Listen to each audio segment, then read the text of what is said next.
Manik Ravichandra sir டைரக்ஷனில் good bad ugly படம் release ஆயிருந்தது. So அந்த படத்துக்கு வந்துட்டு ஒரு மாபெரிய ஒரு வரவேற்பே இருந்ததுன்னு கூட சொல்லலாம். அதில் சாங்ஸ், அதாவது ஓல்ட் சாங்ஸ்லாம் அதில் ஆட் பண்ணியிருந்தாங்க. என்னென்னா ஏன் ஜோடி மஞ்சக்குருவி, ஒத்த ரூபா தரேன், இளமை இதோ இதோ, இந்த சாங்ஸ்லாம் ஆட் பண்ணியிருந்தாங்க. ஸோ இந்த சாங்ஸ்லாம் திருப்பி ரீட்ரெண்ட் ஆகி ஸோ அந்த பாடல்களுக்கு எல்லாருமே சோஷியல் மீடியாவில் வீடியோலாம் பண்ணி போட்டுட்டு இருந்தாங்க. ஸோ இந்த 3 சாங்குமே வந்துட்டு ஸோ இந்த பாடல்கள்லாம் வந்துட்டு இளையராஜா சார் வந்துட்டு மியூசிக் பண்ணியிருந்தாரு.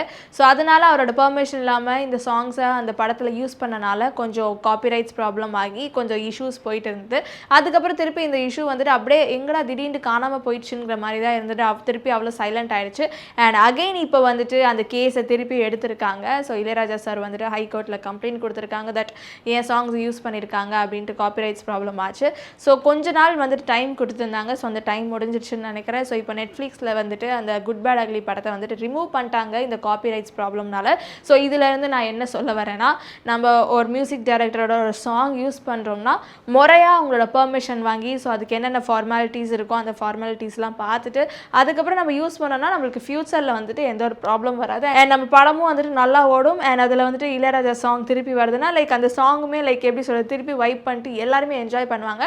ஸோ இதுக்கப்புறம் வந்துட்டு முறையாக லைக் எல்லா ஃபார்மாலிட்டிஸையும் ஃபாலோ பண்ணி அந்த சாங்ஸாக இருக்கட்டும் காப்பிரைட்ஸ் இல்லாமல் நீங்கள் வந்துட்டு யூஸ் பண்ணிங்கன்னா நல்லாயிருக்கும். ஸோ இளையராஜா சாரோட சாங்ஸ் யார் யாரெல்லாம் யூஸ் பண்ணுறீங்களோ